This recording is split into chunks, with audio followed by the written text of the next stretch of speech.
get entangled in the, I was going to say table curtain. It's definitely a tablecloth. But I got entangled on that on the way up. I'm like, oh my God, I'm not even going to make it up to the stage. Anyways, but it is fall now, guys. There is no denying it. Yeah, you can applaud for fall. There you go. I never knew fall was that amazing, but it apparently is. I've been embracing it this year, though, even though I'm not usually the biggest fan. I've been going to see horror movies. I've been getting on that PSL life, and I've been going for long, chilly walks at night because I found that the cold is a great distraction from emotional trauma. I like to think of it as my version of cutting, but without all those pesky side effects, right? Because I'm an actor, and I don't want to scar up my body and damage it any more than what Mother Nature has already done. Also, I have had to replace my sheets before from period sex, and I feel like, right? And I feel like when you cut yourself, you're going to get blood everywhere, and I simply just don't have enough money to afford that habit. But speaking of cutting, did you guys watch Sharp Objects with Amy Adams on HBO? Ooh, okay, we got a couple. So what I'm going to say is not going to ruin the show if you do decide to watch it. So this woman is a depressed alcoholic. She's a journalist. She goes and investigates a murder. But she's also a cutter. But she cuts herself. Yeah, I haven't left that yet, guys. She is also a cutter, but she does it with an artistic flair. She cuts words into her body. I'm kind of just like, all right, girl, you do you. Whatever you need to do to express yourself. But she has words cut into her body almost everywhere except her face, hands, and feet.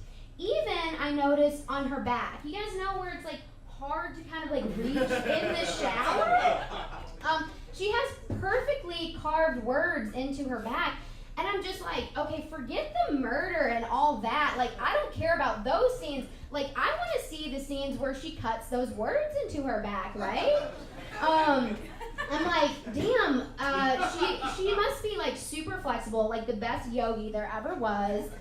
Or she must have the ultimate back scratcher that she needs to immediately patent and get on infomercials at night.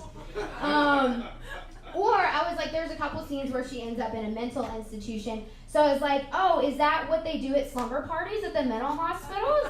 Instead of painting your toenails, you're just like, yeah, girl, can you just get my back? Can you just cut me a little deeper?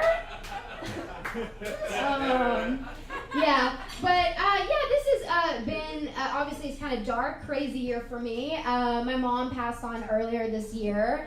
Thank you. When she was asked if she wanted to keep living, she passed on that. And the grieving process has been intense. You have to make adjustments in your life, and you just have to accept it, that it is what it is. I've had to get some new clothes because of the bereavement 15. Nobody warned me for that.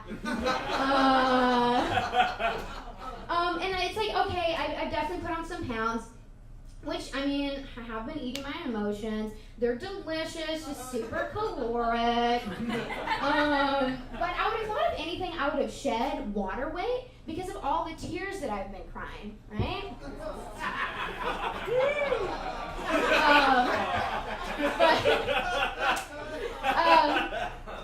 I've also done a bit of redecorating. I've gotten some blackout curtains, so that for those days where I just need to sleep that grief away till 4 p.m., I love your face right now. You are so concerned, and I love it.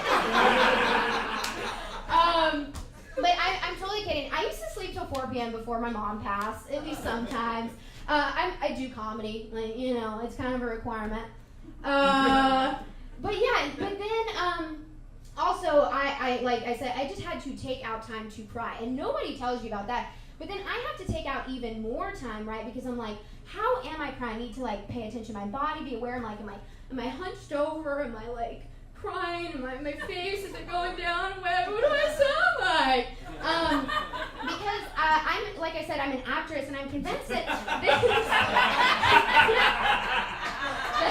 this is the type of the performance performance that's going to get me an Academy Award. And I refuse to let my mom's death be in vain, you know? I'm such a dedicated artist. But yeah, it's like, if you guys think this is dark, I'm just going to warn you, I'm going to keep going.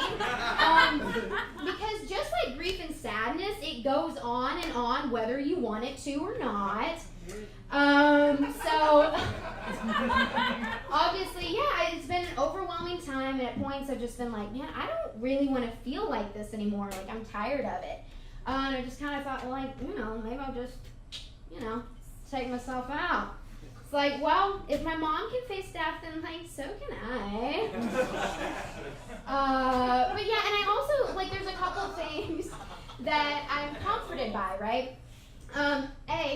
Good timing, you know? Because it's like, oh, well, people would get it. It's like, oh, that sucks, but, like, her mom just died. I get it. I'm not going to spend my money calling in Scooby and the gang, right? You know?